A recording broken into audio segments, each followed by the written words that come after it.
presentar a Elena Gallego, y dije, bueno, a ver si sé hacerlo, ¿no?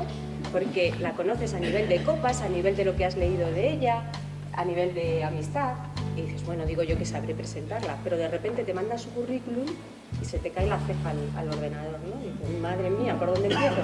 A mí cuando leí su currículum me pasaron dos cosas. Una, que dije, ¿y esta mujer con las orejas sabrá hacer algo también? Y segundo, que pensé si sería capaz de hacerlo bien. Ella no requiere presentación porque yo creo que la mayoría de los que estáis aquí sois de sus círculos o habéis leído algo de ella. La segunda cuestión que me surgió es, ay madre, ¿y si me equivoco y en lugar de decir que es profesora de la universidad, profesora de español de la Universidad de Tokio y teoría de la traducción, la mando, yo que sé, a San Petersburgo? Bueno, pues los que conocemos a Elena sabemos que no hubiera pasado nada, que ella hubiera dicho, tranquila Oli, no pasa nada, si a mí me encanta viajar, ¿no? Esto es lo más importante de Elena, esa ambición por la cultura que tiene continuamente. Hace poco estábamos tomando un vino con ella y de repente nos saltó, así como si nada, que estaba estudiando ahora suajili. Sí, suajili. Pues así. Los españolitos de a pie todavía tenemos problemas con el inglés y ella está estudiando suajili después de controlar el japonés, de ser profesora en la Universidad de Tokio. A nivel de su trayectoria profesional, yo creo que lo más destacable es, aparte de su labor docente, es el doble vínculo que ha generado entre España y Tokio, entre el castellano y el japonés. Ha traducido, tiene publicados 16 libros. Sí, algunos libros son de literatura japonesa clásica traducidos al español. Ha traducido a los clásicos japoneses y algunas antologías de haikus que seguramente conoceréis.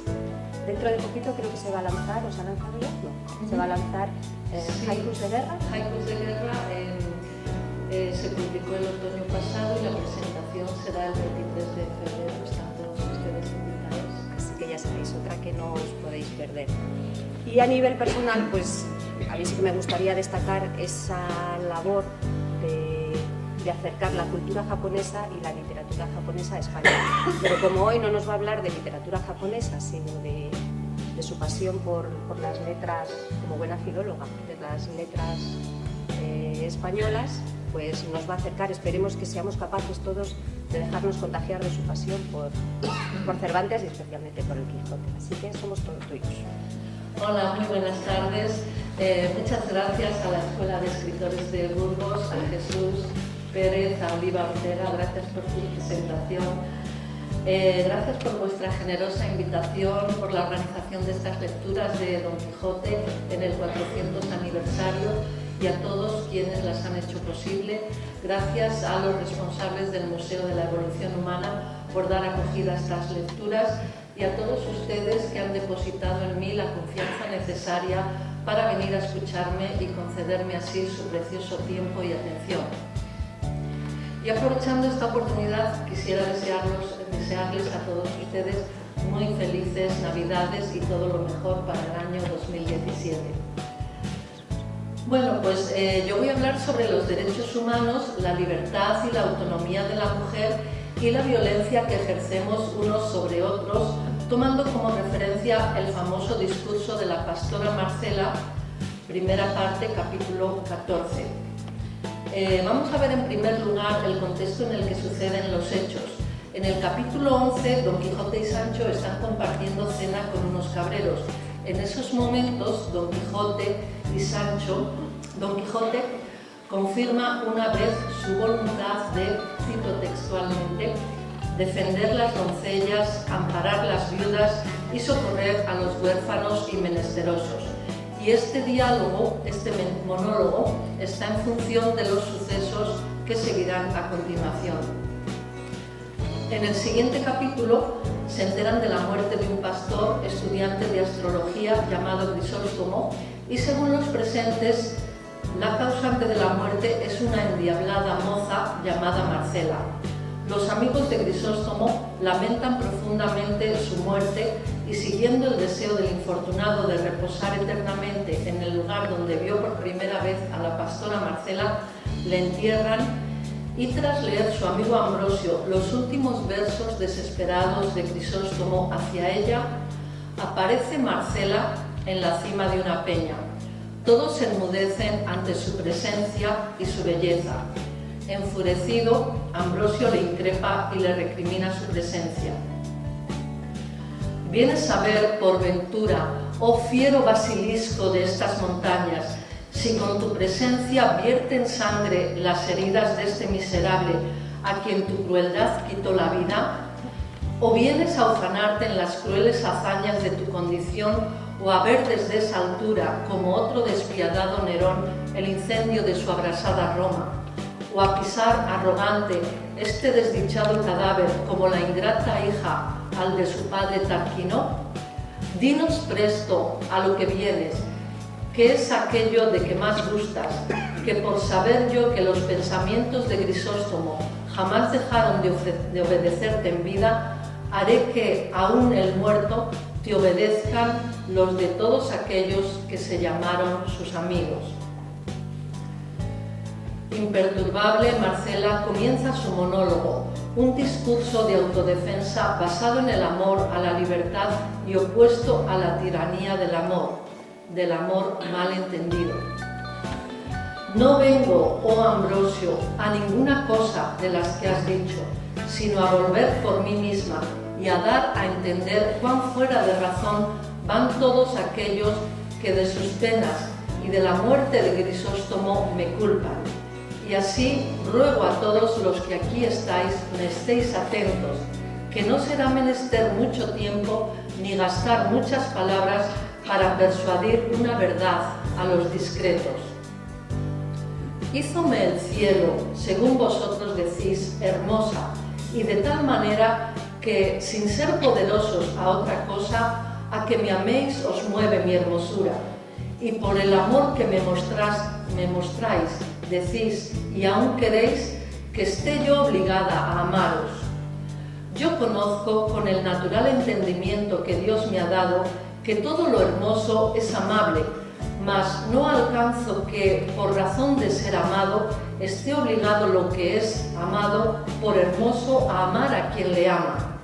Y más que podría acontecer que el amador de lo hermoso fuese feo, y siendo lo feo digno de ser aborrecido, cae muy mal el decir, quiérote por hermosa, hazme de amar aunque sea feo.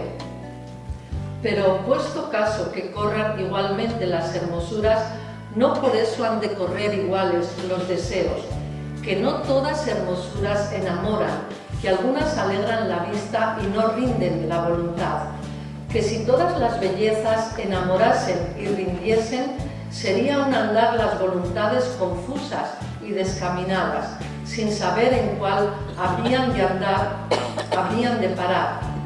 Porque siendo infinitos los sujetos hermosos, infinitos habían de ser los deseos. Y según yo he oído decir, el verdadero amor no se divide y ha de ser voluntario y no forzoso. Siendo esto así, como yo creo que lo es, ¿por qué queréis que rinda mi voluntad por fuerza, obligada no más de que decís que me queréis bien? Si no, decidme, si como el cielo me hizo hermosa, me hiciera fea, ¿fuera justo que me quejara de vosotros porque no me amabades? Cuanto más que habéis de considerar que yo no escogí la hermosura que tengo, que, tal cual es, el cielo me la dio de gracia, sin yo pedilla ni escogella. Y así como la víbora no merece ser culpada por la ponzoña que tiene, puesto que con ella mata por habérsela dado naturaleza, tampoco yo merezco ser reprendida por hermosa. Que la hermosura en la mujer honesta es como el fuego apartado o como la espada aguda, que ni él quema ni ella corta a quien a ellos no se acerca. La honra y las virtudes son adornos del alma, sin las cuales el cuerpo, aunque lo sea, no debe parecer hermoso.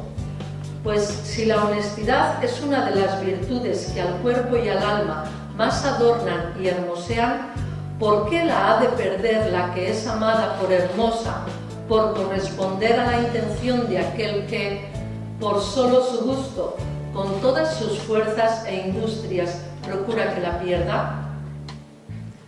Yo nací libre, y para poder vivir libre escogí la soledad de los campos.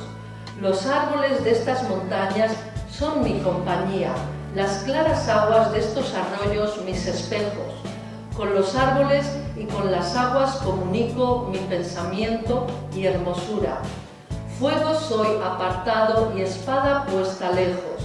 A los que he enamorado con la vista he desengañado con las palabras, y si los deseos se sustentan con esperanzas, no habiendo dado yo alguna a Grisóstomo ni a otro alguno, el fin de ninguno de ellos, bien se puede decir que antes le mató su porfía que mi crueldad.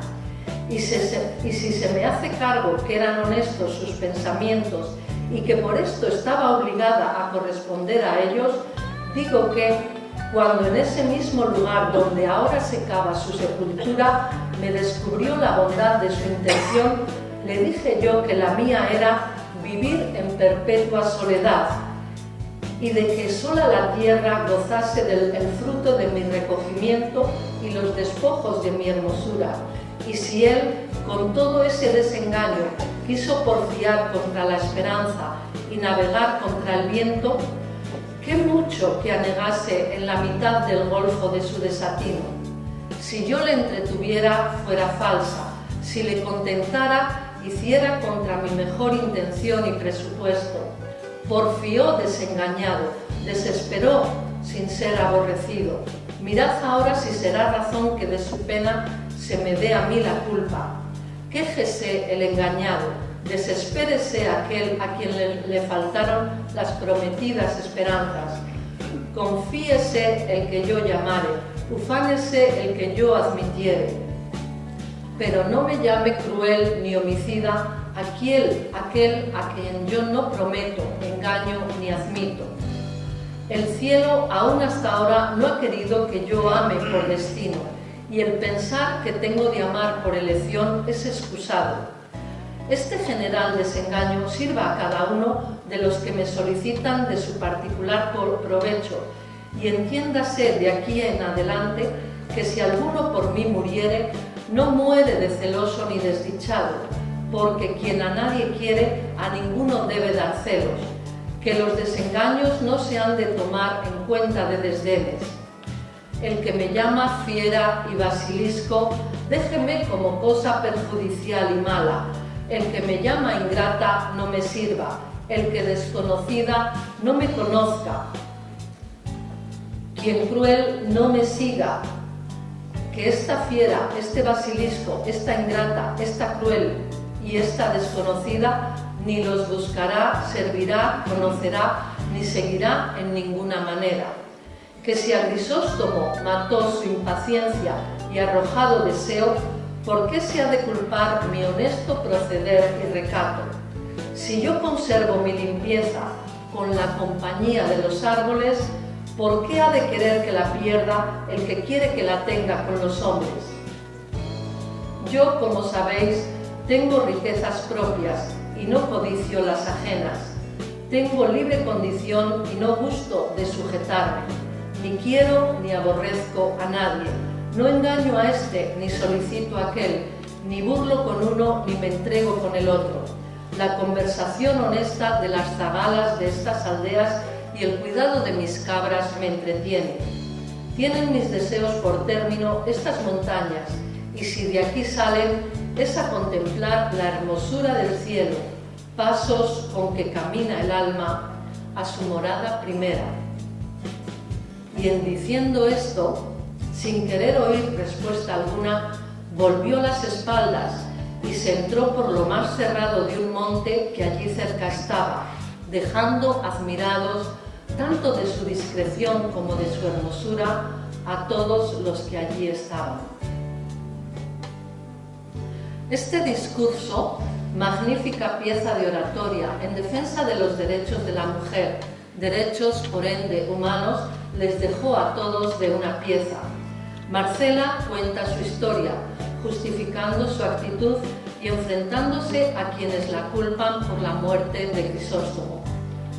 Don Quijote fue el único que atinó a decir palabra.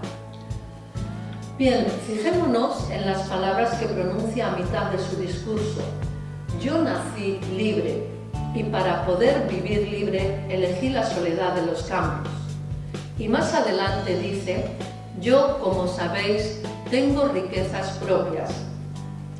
Estas palabras pronunciadas por una pastora en el siglo XVII, en las que proclama su absoluta independencia y autosuficiencia, incluso económica, causan el asombro de todo el mundo porque rompen con todo lo establecido, los estereotipos, patrones y moldes, algunos de los cuales siguen en plena vigencia 400 años después. Estereotipos con los que la secular cultura patriarcal condena a la mujer, como por ejemplo el matrimonio y la maternidad, como único modelo de vida y subsistencia, castrando cualquier otro tipo de deseo.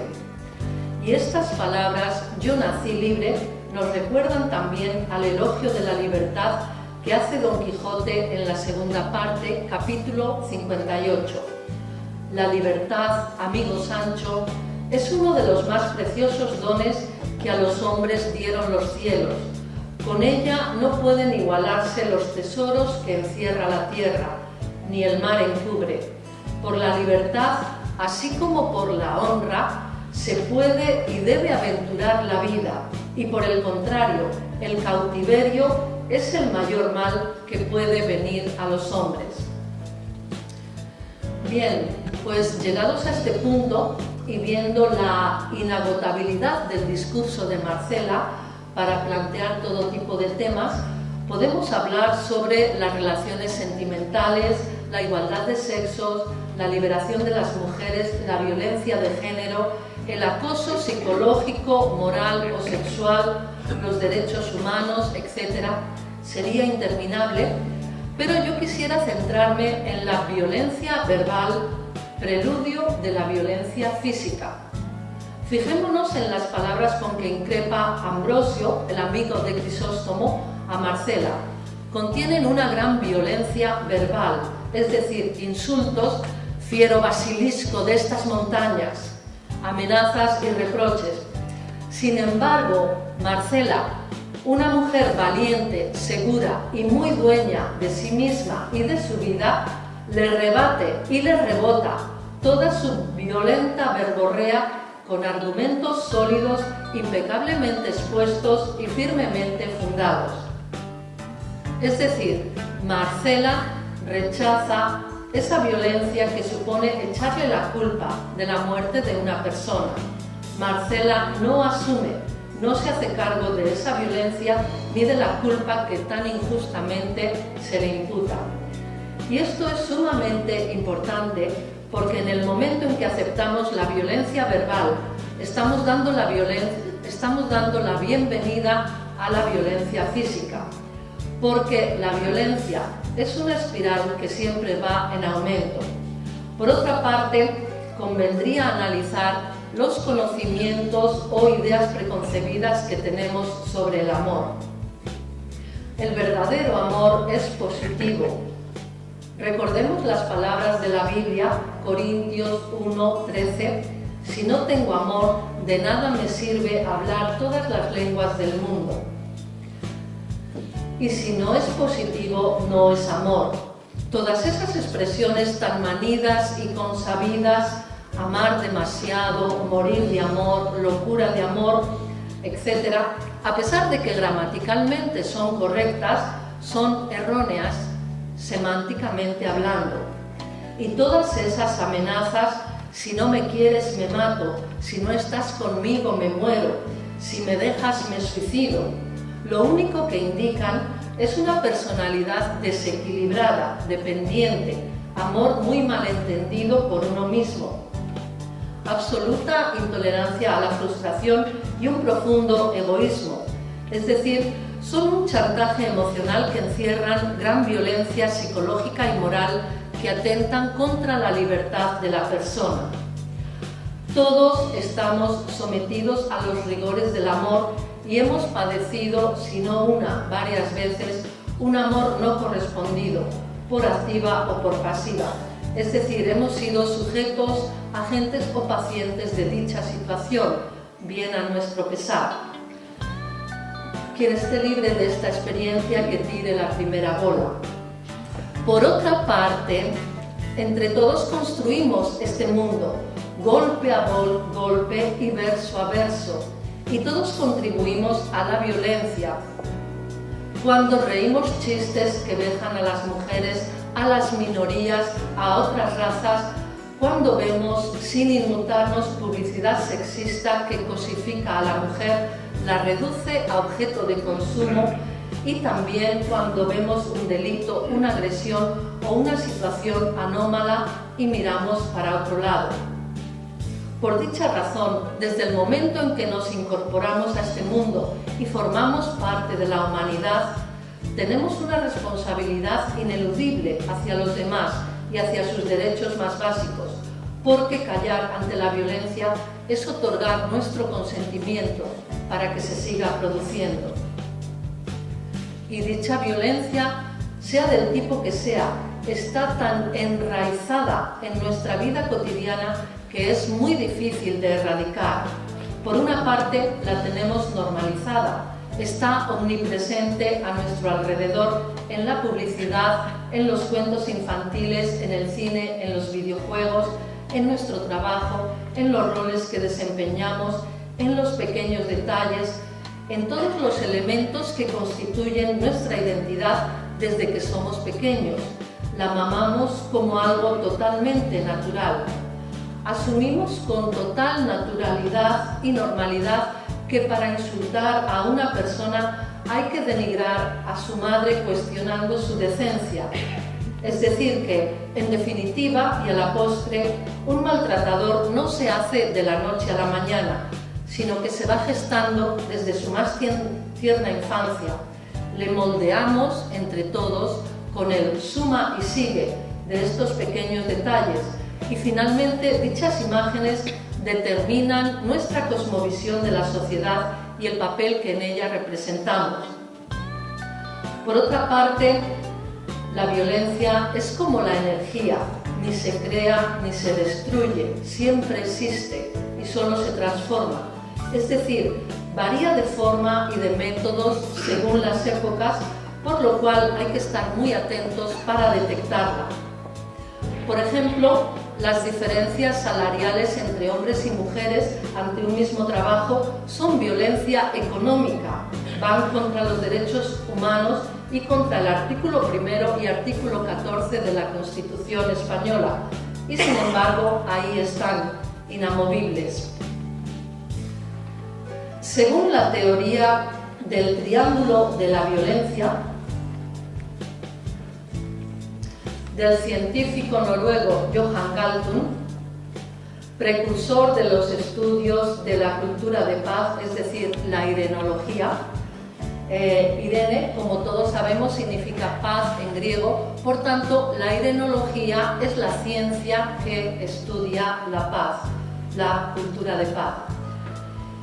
Y según la teoría del triángulo de la violencia de Johan Galtung, hay una violencia directa, visible, que es la punta del iceberg, y una violencia invisible, la violencia cultural y la violencia estructural, es decir, una violencia institucionalizada que sostienen, justifican y legitiman la existencia de dicho iceberg. Mientras no empecemos por descongelar toda la mole del iceberg, empezando por su base, a base de mucha cultura y educación, es inútil tratar de retirar el hielo de la punta. No es más que pan para hoy y hambre para mañana. Es decir, para erradicar la violencia estructural es necesario desaprender lo aprendido y cambiar nuestras estructuras mentales. ¿Estamos dispuestos a hacer ese esfuerzo para obtener la recompensa de vivir en un mundo sin violencia? Y hablando de la violencia, quería mostrarles este libro, El origen histórico de la violencia contra las mujeres, editorial Dilema, de varios autores, de varias autoras, mejor dicho, y coordinado por Pilar Pérez Cantó. Históricamente, la mujer siempre ha ocupado un lugar secundario a la sombra de los hombres, como ciudadana de segunda o tercera categoría. Ese gran entramado, esa enorme red del tejido social, es decir, la violencia estructural e invisible, que ha perdurado por los siglos de los siglos, no se puede eliminar en 2 o 3 o 15 generaciones. Es decir, hay un profundo sustrato de violencia estructural hacia la mujer, y eso hace que hoy en día, tanto en la vida personal como en la profesional, en la empresa, oficina o universidad, sigamos siendo trabajadoras de segunda categoría y estando muy por debajo de los hombres, por mucho que digan que hay proyectos, programas y planes de igualdad.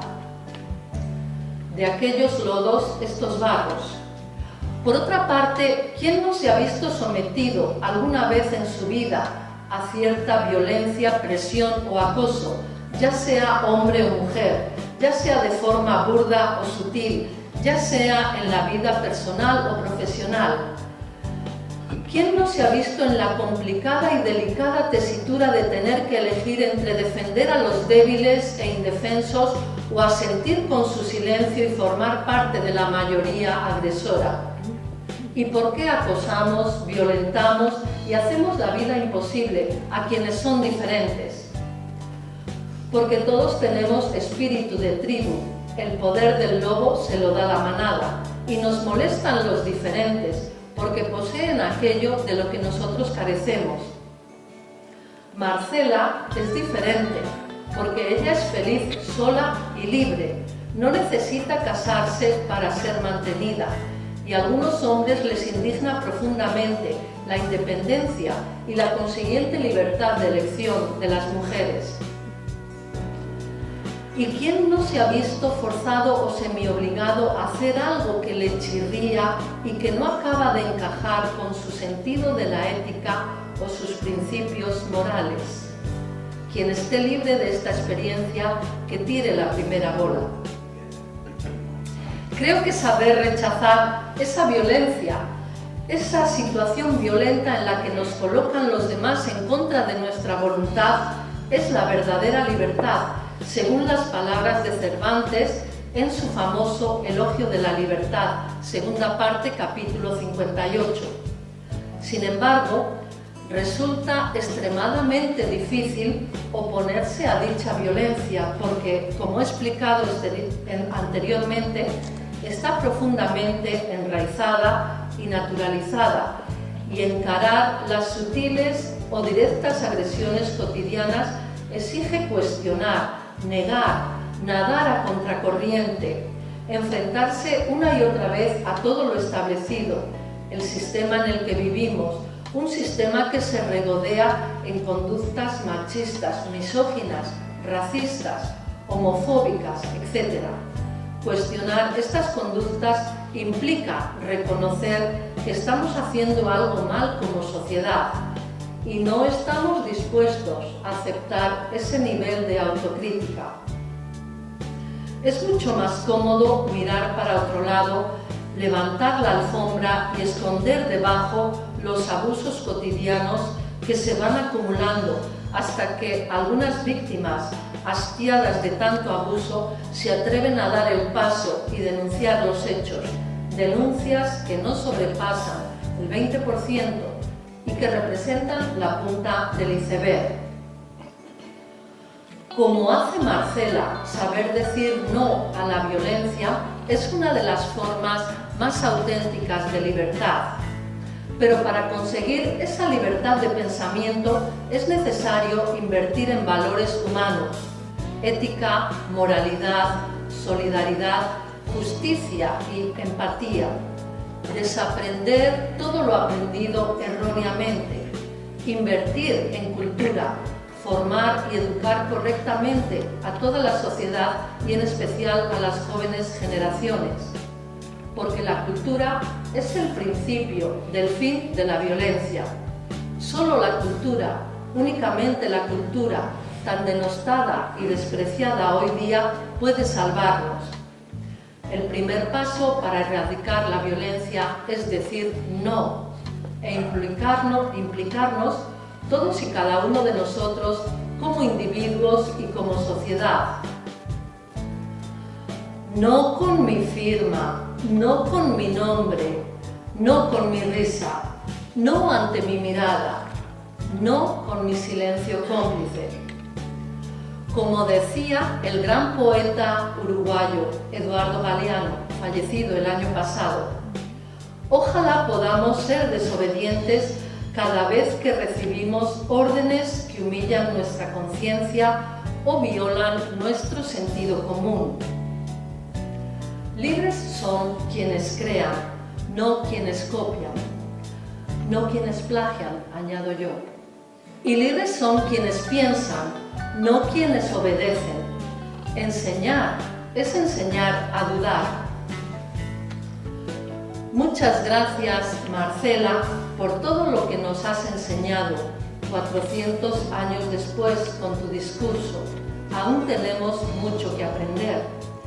Y yo creo que debemos atrevernos a soñar con el fin de la violencia hacia el ser humano y el comienzo de la igualdad entre sexos, porque sin igualdad no es posible la paz mundial. Y porque, como dice nuestro querido poeta burgalés José Gutiérrez Román, Premio Adonais de Poesía, porque lo más terrible de la vida no son los sueños que no se cumplieron, sino los sueños que jamás fuimos capaces de soñar. Muchísimas gracias por su atención.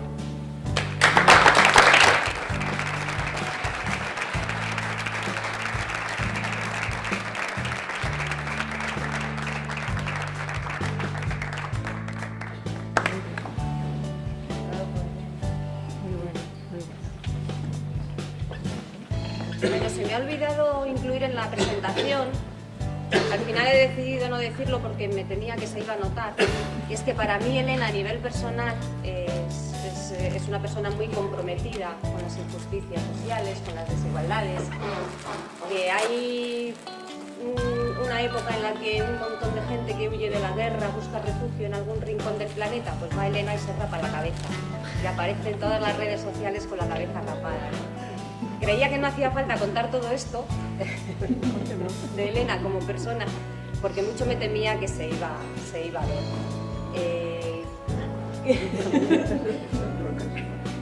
Cuando nos dijo que escogía este capítulo de Marcela, el que se considera el primer discurso feminista de la historia escrito, no me sorprendió en absoluto y creo que lo habréis notado.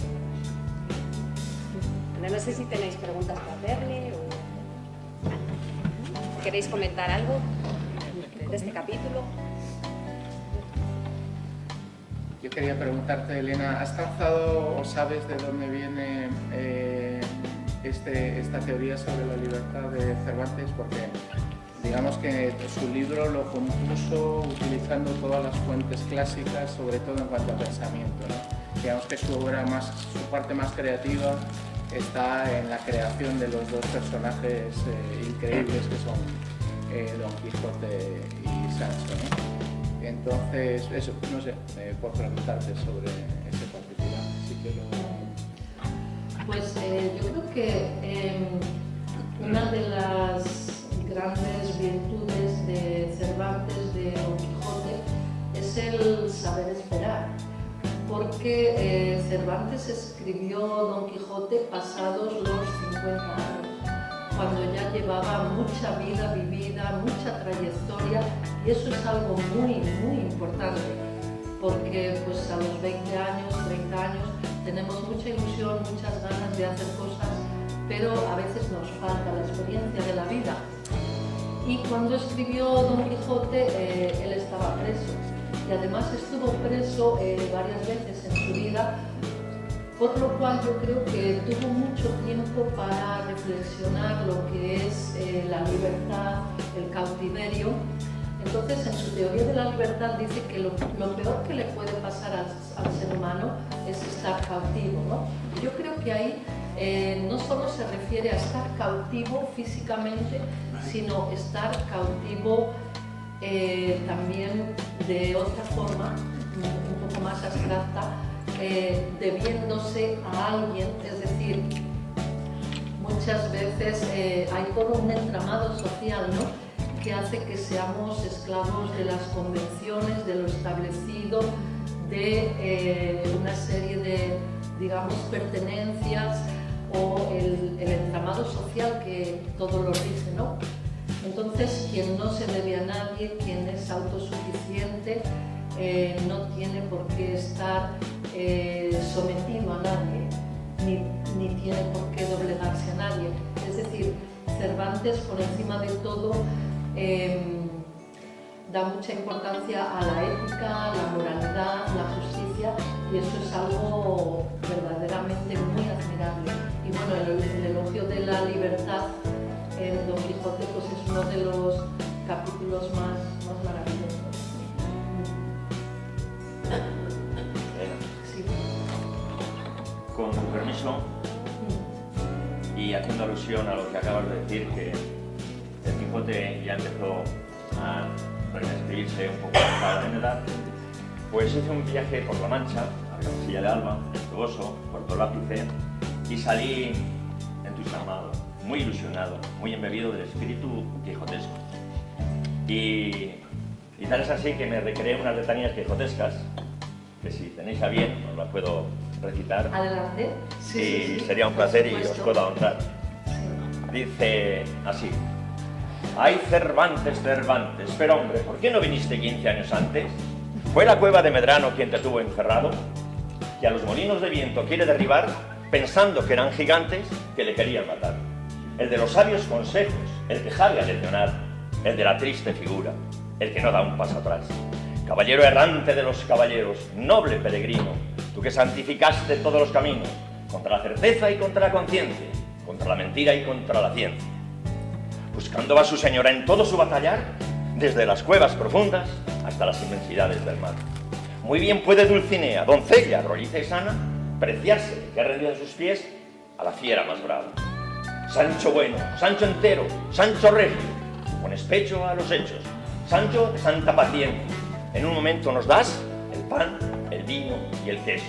Sancho de pan y cebolla, Sancho pueblo, Sancho verdadero. Oh dulces prendas por mí mal halladas, dulces y amargas cuando Dios quería.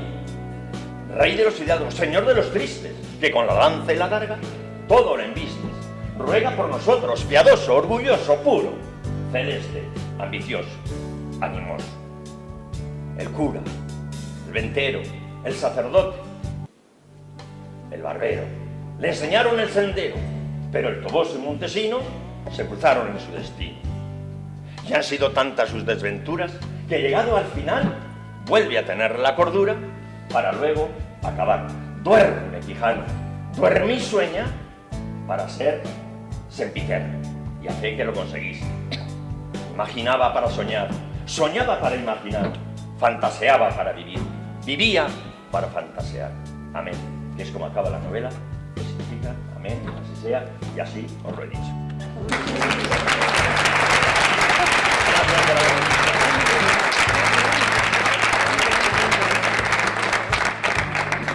Soy un entusiasta del Quijote y hice ese viaje y salí embebido de esas rutas, y después de leer también el Quijote, pues gracias por haberme escuchado tan atentamente. Espero que os haya gustado.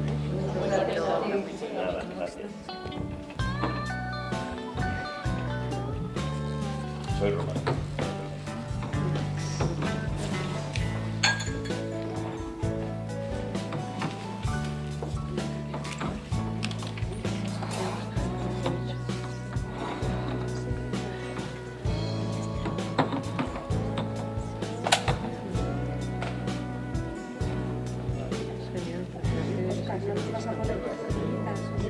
Podéis hacer preguntas, aunque nos veáis liados aquí preparando el festín.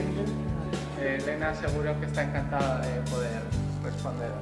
Elena, ese idealismo del Quijote, ¿qué cumbre, hasta qué espíritu le eleva hoy, por ejemplo, en nosotros, en nuestra sociedad, en los más idealistas, por ejemplo, que podamos ser? Ese espíritu Pues yo creo que el Quijote es una obra maestra de principio a fin, y todos los capítulos tienen mucha miga de la cual se puede sacar pues cantidad de temas, ¿no? El discurso de Marcela daría para hablar, bueno, pues interminablemente, ¿no? Y bueno, pues lo más interesante es que está basado en la sabiduría de Cervantes. Cervantes, como recaudador de impuestos, recorrió toda España y tuvo ocasión de encontrar a gente del más variado nivel, desde los estratos más bajos hasta las más altas esferas, y eso es lo que a él, aunque pasó muchos años sin escribir nada desde la Galatea, ¿verdad? Pues eso es lo que le da a él la materia para luego en su Don Quijote pues poder describir a los duques, al caballero del verde gabán, al caballero de la blanca luna, a Sansón Carrasco, a toda una serie de personajes, a los galeotes, toda una serie de personajes que desfilan por Don Quijote, que al fin y al cabo son los españoles de hace 400 años. Entonces, en ese sentido, leer Don Quijote es aprender sobre la vida y sobre España. Y yo creo que Cervantes fue, según Julián Marías, fue uno de los españoles, digamos, con mayor españolidad, entendiéndose por españolidad mayor grado de conocimiento de España. Es decir, él recorrió toda la geografía española, hablando y relacionándose con todo tipo de españoles de la época. Y ahí está Maritornes, ahí está la idealizada Dulcinea, los vecinos, el cura, el barbero, Sancho, pues esos personajes existieron en su día. Y ahí pues la sabiduría de Cervantes, claro, de haber vivido tanto, de conocer las luces y las sombras del género humano. Y luego pues Cervantes, aunque estaba cautivo, yo creo que se sentía él muy libre de espíritu y de haberse forjado él mismo su vida. Él siempre decía, tú mismo te has forjado tu ventura.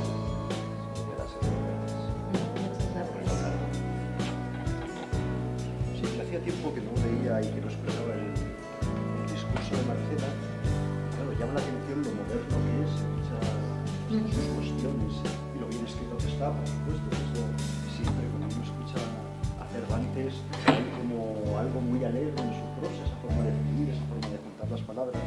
Y va tomando notas porque había cosas de las que me parecía que Cervantes miraba como hacia el pasado, especialmente a Garcilaso en las coplas, en las letanías has citado esos versos de dulces prendas por rival halladas, que son de Garcilaso y que a Cervantes le gustaba mucho, y la propia situación de unos pastores, claro, son pastores, pero son pastores, la palabra pastor para nosotros ahora es un poco despectiva. Un pastor parece que es alguien rústico. Los pastores de Cervantes, los de Garcilaso, son pastores idealizados. Hablan en verso, sí, escriben en decasílabos, son románticos. Estudian las estrellas, ¿no? Este Crisóstomo, ya sus propios nombres son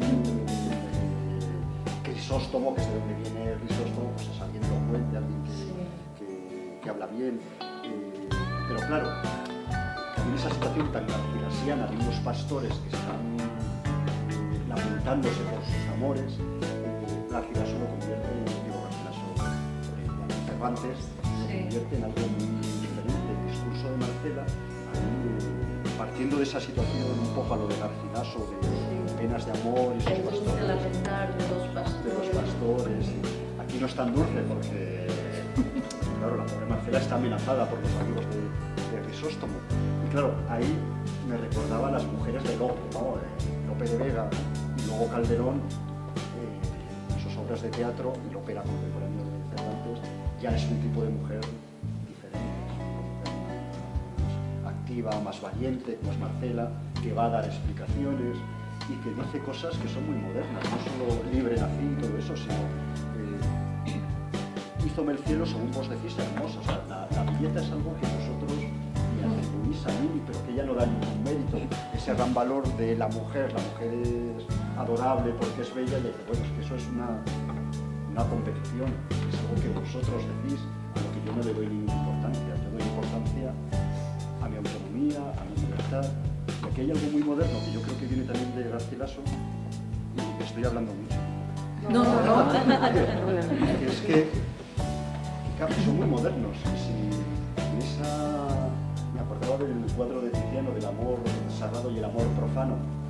Si Marcela hubiera dicho, yo rechazo tu amor porque tengo una vocación, el elogio que haces como de las eremitas, las que se van al desierto a hacer penitencia, Sí, pero en como Marcela Anacleto. no hay ningún componente religioso. O sea, que si Marcela hubiera dicho, yo rechacé a Crisóstomo porque tengo una vocación religiosa y quiero entregar mi vida a un amor que está por encima del amor humano, que es el amor sagrado, eso no habría tenido discusión entre una vocación religiosa, un amor humano, en esta época y antes, pues nada. Pero aquí Cervantes no plantea esa situación, que no tendría, donde Marcela, a ojos del lector, habría aparecido como una heroína. Claro, efectivamente, ya tiene una vocación de apartamiento del mundo, no quiere saber nada de los humanos. Lo bonito y lo moderno de Cervantes es que pone en duda la belleza, ese atributo por excelencia. Marcela no le da ninguna importancia y renuncia al amor de todos estos porque ya quiere ser independiente y quiere serlo no porque sacrifique ese amor por algo más elevado en el concepto de la época, sino simplemente porque tiene derecho. Yo tengo derecho a ser autónoma y eso, escuchado hoy mismo, sigue siendo muy moderno y ese es el gran problema también de por qué no se denuncia y por qué no se acaba con esa pirámide, porque muchas mujeres son dependientes económicamente de sus maridos y no tienen dónde ir, no pueden hacer como Marcela de yo no necesito ni un hombre que me mantenga, que me proteja, hay mujeres que soportan situaciones de esa violencia estructural que están muy desasistidas. Y en fin, que me ha gustado mucho oírlo y me ha parecido que lo has enlazado de forma muy valiente, muy vehemente con la actualidad. En buena medida porque el discurso sigue teniendo elementos muy actuales, sigue siendo muy de la época y tiene toda esa retórica que ya partiendo de una situación garcilasiana, la forma de hablar es más teatral, es un discurso maravilloso y teniendo todo ese aire de la época tiene sin embargo una actualidad tanto literaria como desgraciadamente ideológica, por así decir, desgraciadamente en el sentido de que no hay muchas Marcelas o todavía Marcela es un modelo justamente por valiente, por excepcional, Vale, gracias, Oscar. Yo digo, ¿por qué no vuelven de vez en cuando ¿Cómo? leer el Quijote? De vez en cuando. De vez en cuando. Ese El pasaje. Sí, porque además el Quijote es un libro que se puede leer perfectamente cada 5, cada 10 años, porque con cada visión, en cada época tuya de la vida, aprendes cosas nuevas y siempre te aporta y te nutre y bueno, es una fuente de sabiduría inagotable. Le da no solo cómo se defiende Marcela, la pastora, pero a la vez Cervantes le da la valía, el coraje que tiene la mujer, ¿no? Le da le da la palabra. que tiene ese valor. Sí, porque en el siglo XVII pues las mujeres pues digamos que no tenían apenas derechos, ¿no? Y lo de decir soy libre, nací libre y yo tengo mis riquezas, pues bueno, hubiera sido condenada a la hoguera por bruja. Claro, porque ese tipo de mujeres no convenía porque el resto podían tomar ejemplo y entonces pues era nefasto para la sociedad patriarcal. Es decir, que quienes pueden cambiar las cosas no están interesados en que cambien y por esa razón pues no va a cambiar. Bueno, pero aquí Cervantes da armas para que cambien las cosas. Sí, o sea, que hace un sí. discurso que va en contra justamente de que se mantenga la situación. Bueno, pero es que en la época que lo escribe él ya es muy mayor. O O sea, él es libre de decir esas cosas, pero seguro que en esa época no se podía decir libremente a un escritor estas cosas. Él sí, porque ya es mayor, ya es viejo, como él dice, y ya le importa a la sociedad, en fin, ¿qué le va a pasar? Se puede morir, es lo único. Claro, y entonces ya llega una edad le da en que esa uno libertad. se libera y ya digas lo que digas, da igual, ¿no? Exactamente. Pero cuando Puede eres decir lo que joven, piensa. sí, que si te puedes comprometer, que si Claro, dices claro. esto, que si dices lo otro, ¿no? Y uno siempre tiene que estar muy, muy pendiente Exactamente. de lo que dice o no dice, ¿no? Por los problemas que le puedan llevar. Bueno, también la manera de hacerlo, ¿no? Que Jesús nos destaca siempre. Una pregunta. ¿Esto cómo ves tú el discurso de Marcela del Quijote en, digamos, en la cultura japonesa en la cual tú conoces y las culturas japonesas? ¿Cómo lo veo en esas culturas? ¿Cómo el poder puede impactar ese discurso? Esto de Quijote. Pues desde luego que tiene mucho impacto porque precisamente tengo aquí el Quijote en japonés. Este es un sexto del Quijote, es decir, es el primer tomo de la primera parte. Hay otros 5 como este.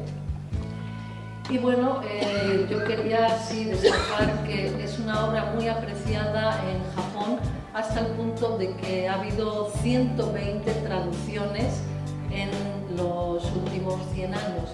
Esta es una de las penúltimas, una de las que más me gustan. Yo conocí mucho a este traductor que ya falleció y es algo muy digno de destacar, ¿no? Que una obra sea tan importante como para llegar a traducirse 100 veces y que cada traductor haya intentado hacer su versión. Entonces, en Japón, por supuesto que hay mujeres japonesas como Marcela, pero también hay mujeres que son todo lo opuesto a Marcela, que no desean trabajar, desean ser mantenidas, no tienen ningún deseo profesional y bueno, pues hay mucha variación. Los japoneses son como 130 millones. Y bueno, pues ¿cómo lo veo dentro de esa sociedad? Pues yo creo que no hay ninguna cultura, ningún país en el mundo que se libre de la cultura patriarcal. Por lo tanto, necesitamos muchas mujeres como Marcela, ya sea en Occidente, ya sea en Asia, en África, en los países árabes. Y por eso para eso es muy importante que la sociedad entera se implique. Porque si hay una parte que lucha por ser igual, por tener sus derechos, pero otra parte está obstaculizando continuamente ese proceso, pues entonces nunca lograremos avanzar. No sé si le he respondido a su pregunta. Y sobre todo de la que has comentado también, claro. Si ya has comentado con las mujeres en clases, Sí, yo tengo clases de literatura española en Japón, también literatura comparada y comparo personajes.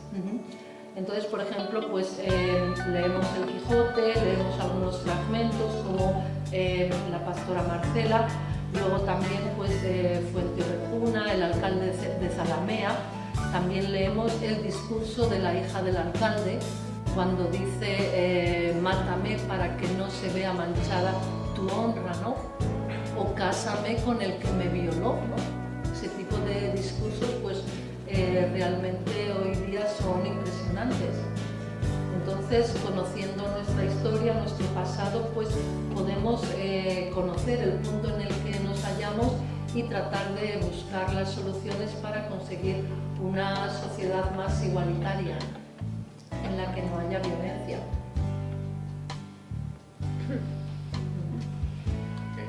Igual, Luis Carlos quería, perdón. Solo quería invitar, formo parte de la tertulia literaria de Caleidoscopio y aquí tenemos a una compañera tertuliana que es una poeta de Burgos de las mejores y ella tiene un romance que se titula Don Quijote de las Manchas que te invito a que lo leas. a que lo recite.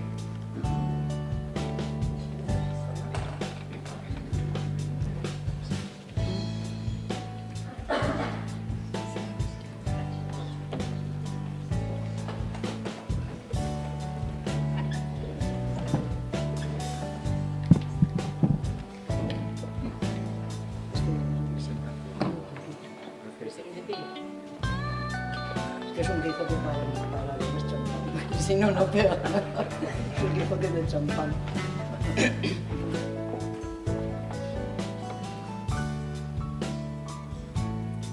Una noche de fría escarcha, cansado, abatido y triste, cabalgaba Don Quijote por un lugar de la Mancha. No desmayéis, mi señor, dijo Sancho en su cordura, que aun siendo la noche oscura, ya veo la luz del ventorro, que barra baja se llama, barribajo el ventorrero, donde os espera un buen fuego y un salmorejo con uvas.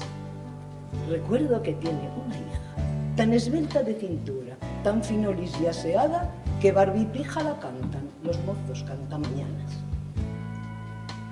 Y ya, sentado en la banqueta primosa y desvencijada, come abstraído, sin ganas, un cucharón de lentejas.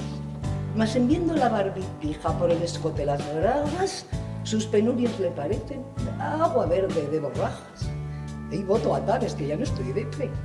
Y comprende en ese instante que los deseos carnales no le restan la guía a sus justos ideales. Alto ahí, mi señor, dijo Sancho, puesto en jarras. Si os debéis a Dulcinea, no. No está bien que en esta venta la pongáis la cornamenta con tan lasciva mirada. Levantóse, enderezóse, santiguóse, encomendóse a Santa Inés y a Santa Pura, y rasgándose las armaduras estalló en gran arrebato.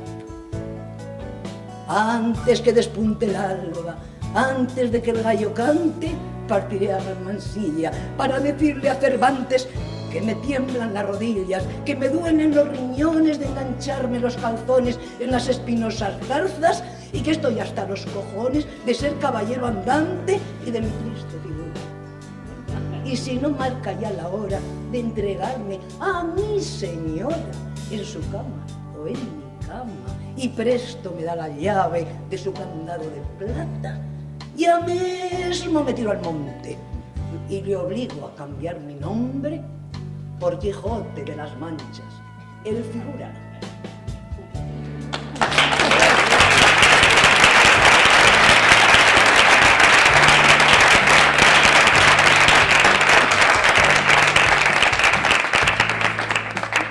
Mañana será otro día, pensó Sancho dormitando al rescoldo de las brasas.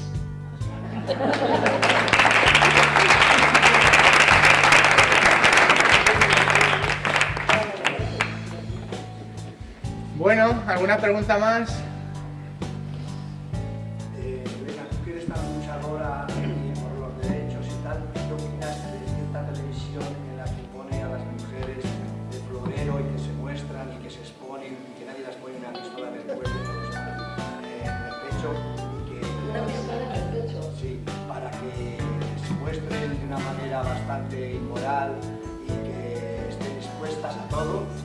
Y en cambio ahí nadie se rasga las vestiduras por decir que no tienen por qué salir, que se desnudan, etc. Como la Telecinco, por ejemplo, eso de las mujeres y viceversa, que todo el mundo, los 16, etcétera.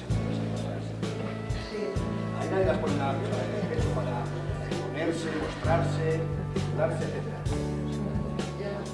No, pues ¿qué voy a opinar? Pues que bueno, la cultura es la base de todo, ¿no?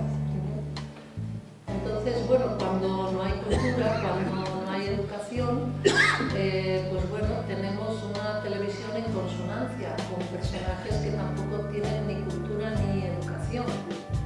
Y eso es porque hay gente que lo ve que no tiene ni cultura ni educación. El 90% de la audiencia. Sí, por eso precisamente tenemos una gran labor de proselitismo quienes nos dedicamos a la cultura, porque no hay otra solución que la cultura. Y por más que lo pensemos, pues es que es la falta de cultura.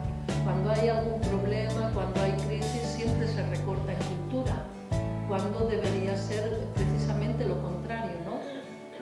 Pero sin embargo, en las encuestas de los adolescentes y de ellas están de acuerdo, lo valoran y tal, que ellos las controlen, las machaquen, las vigilen por las redes sociales, que hay que prohibirlas, etcétera, etcétera. Entonces, y están en plena cultura, están en pleno instituto, están en plena universidad, entonces no nos falta ningún tipo de cultura. Es un poco pues que las cultas sean así.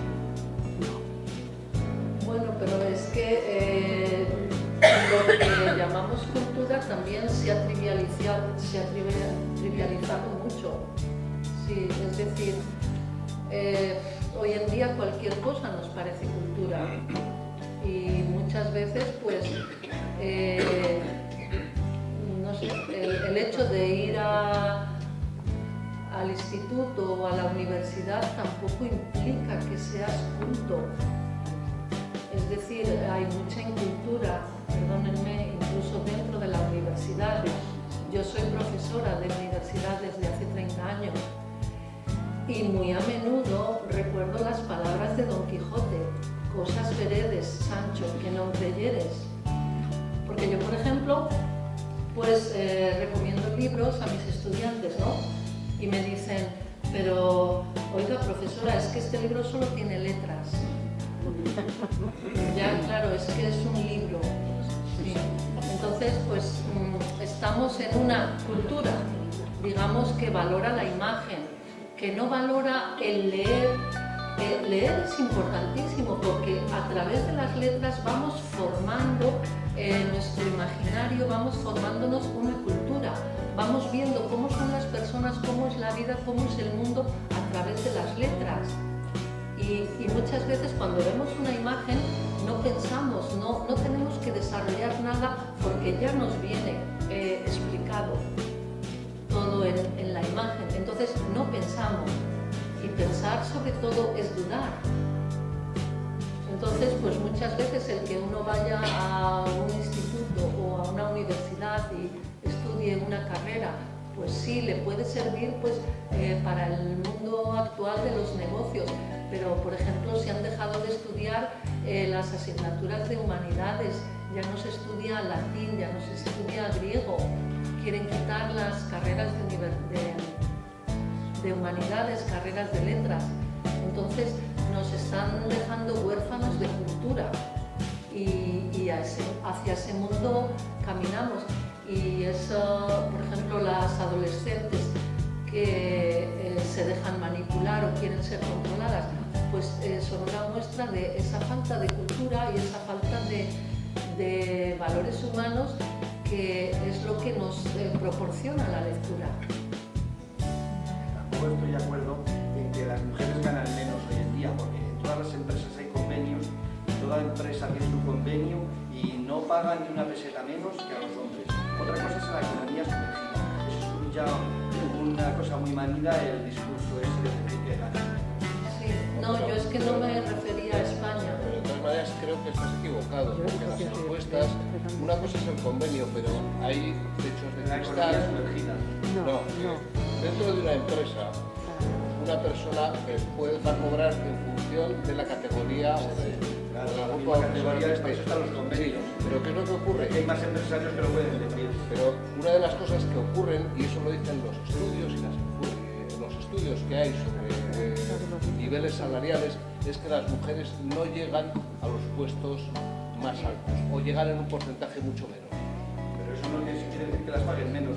Ganan Porque no, lo que van a decir es que van a ganar menos. Así que las mujeres de media están ganando un porcentaje significativamente menor que los hombres en España. Y sí, hombre, puedes negar los datos, pero tendrás que dar otros datos para negarlos. Es que los convenios están para albergar. En España todos los convenios datan desde cuando la época de Franco, salvo ahora que nos lo han quitado los dos partidos mayoritarios, todos los derechos laborales a los trabajadores. Pues nada, eso es lo que... Tenemos otra pregunta por aquí. Sí, buenas tardes. Lo primero deciros, somos Enrique Malcami, venimos desde Valladolid a escuchar a la profesora Rodríguez y realmente ha merecido la pena. La voy a llamar un poco la enamorada del 58 porque he leído, creo que tu artículo 58 de la lucha de la libertad es como no de sombra. Realmente me encanta que así sea. Tengo dos dobles preguntas, no una, dos dobles. Una que nos hacía ayer nuestro hijo Fernando en Valladolid, esa dedicación al tema del Quijote y demás. Decía, realmente Cervantes, ¿qué es lo que le hace ser ese escritor tan universal, tan importante, ¿qué es lo que tiene Cervantes que no tengan otros grandes escritores? Y al mismo tiempo, es que hoy, en pleno siglo XXI, no hay otros Cervantes. Primera doble pregunta. La segunda, lo citaba Óscar Esquillas al vuelo del Inca, Garcilaso de la Vega. También el Inca cumple ahora 400 años exactos de la muerte, como de Miguel de Cervantes. Sin embargo, estamos hablando muy poco de ese gran escritor. Y la pregunta sería entonces, ¿realmente de Cervantes se está haciendo justicia con toda la importancia que tiene celebrar o conmemorar este 400 aniversario? ¿Hay suficientes actos? ¿Se ha volcado realmente, sobre todo aquí en España, en este tema? ¿Cuál es tu opinión? Muchas gracias por unas preguntas tan interesantes. Y bueno, sobre la primera pregunta, ¿qué tiene Cervantes que no tengan otros escritores? Yo creo que tiene algo muy importante, aparte de su sabiduría, etcétera, que es la humanidad. La emoción que transmite todo el Quijote de principio a fin. Esa emoción de las cosas, es decir, leyendo el Quijote, yo por ejemplo he experimentado todos los sentimientos habidos y por haber, desde la ira, la indignación, la risa, la ironía, o sea, todos los sentimientos susceptibles de sentir por el ser humano. Y otros escritores pues pueden ser, digamos, muy buenos en tragedia o en comedia, haciendo reír o haciendo llorar, ¿no? Pero Cervantes abarca todo ese abanico, todo lo que es el espectro humano, todos los sentimientos posibles, sabidos y por haber. Y luego, por supuesto, que en el siglo XX, en el siglo XXI, pues hay muchos escritores de la altura de Cervantes. Quizá ahora no se les hace tanta justicia porque siempre es necesario que pase el tiempo, ¿no? Igual que Cervantes, pues en su época, cuando publicó la Galatea, pues nadie le hizo caso, ¿no? Él mismo siente ese resquemor de haber sido un escritor olvidado, que nadie prestó atención a su obra. Y luego, pues cuando publicó Don Quijote, le plagiaron, etcétera, se apropiaron de su personaje. Algo nada nuevo, como podemos ver, sigue sucediendo 400 años después. Entonces, quizás se necesita ese pozo del tiempo para que los escritores actuales sean reconocidos, pero por supuesto que yo creo que sí que hay muchos autores actuales de la misma altura. Y luego sobre la otra pregunta, la celebración. Pues sí, yo no sé qué os parece, si se está haciendo justicia. Lo estamos intentando, no sé, no sé si lo vamos a lograr. Sí, con el homenaje a las lecturas de Don Quijote de la Escuela de Escritores, pues lo estamos intentando.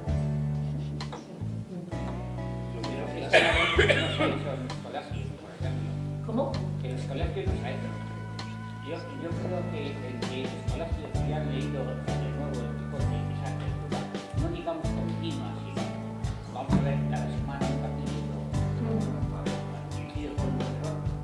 Yo sé que ni las expresiones ha hecho, porque probablemente el mal de los yernos de ahora, de siempre. Yo en mis años 60, que estudié en la Facultad de Bilbao, de Económicas, me encontré con un problema. Pues, la gente culturalmente éramos un 10% de en aquel entonces era menos, pero el 10% de los alumnos, los únicos que nos interesamos por el cine, por el teatro, por las conferencias, por la música,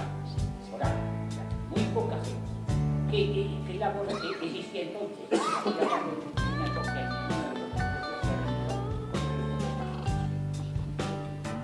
estudié en el Centro Calificador Contemporáneo de la Facultad de Económicas de Madrid en el año 1960. Quiero decir, la ciencia es el colegio Mayor de la que es un colegio integrado por universitarios y becados de Argentina, Perú, Filipinas, lo que aprendí aquel año. Después me arrepentí de ir a Bilbao, pero me arrepentí por esa razón, pero bueno, Bilbao me dio otras aplicaciones. Indudablemente existía esa cultura porque eran becados, eran gente con preparación. Todas las semanas hacía una conferencia y un profesor de arquitectura, un catedrático, a la cual yo me apuntaba siempre por mi afán de conocimiento. ¿Qué pasa? Que ese afán no existe. Me entra con gente ahora, con gente de lectura, gente que lee sus padres y me nacional. ¿Y por qué mis hijos no leen? Y usted lee en casa, si usted lee en casa, sus hijos leerán. Si no se dedicarán a ver la televisión, a ir al fútbol, a ver los partidos, y lo que sea, es a los padres. Y no sopesamos la cultura. Indudablemente es una labor, como has dicho, integral. Y es que hay que empezar de abajo. Pues nada, tendremos que aunar fuerzas para poder difundir la cultura y bueno, pues contribuir, ¿no?, a que haya más valores humanos. Sí. Hay una última pregunta.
Que nunca cabe que Cervantes, sus temas son universales, efectivamente describen la mente humana, todo lo que es el ser humano, pero muchas veces pues los españoles no valoramos lo que tenemos, ¿no? Y quizá en ese sentido pues los ingleses valoran más a Shakespeare, lo darán a conocer, o en ese sentido los españoles, por una parte, es el problema de siempre, que no hay mucho interés en la cultura. Y por otra parte, pues pensamos, bueno, Cervantes, lo de siempre, etcétera, ¿no? Mucha gente que habla de Cervantes, del Quijote, y dice que lo ha leído, pero realmente no es tanta la gente que lo ha leído. Entonces, de entrada no se puede valorar lo que no hemos leído. Es decir, todo el mundo, sí, Cervantes, hay una gran obra y tal, pero que para los mismos españoles es desconocido el Quijote. Y por eso pues no lo valoramos porque no lo conocemos. Y tenemos quizá esa tendencia a no valorarlo propio. ¿Es posible que no entiendan el lenguaje de Cervantes? Que están en un nivel de lenguaje muy pobre. ¿No entenderán el lenguaje? No, pero yo creo que si hubiera interés por la barrera del lenguaje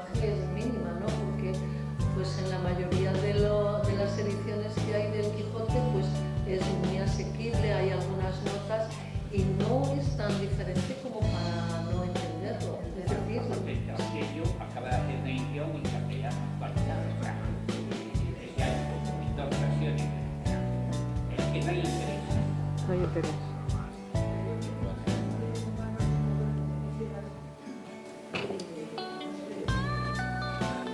Consolación. No. Ahí está.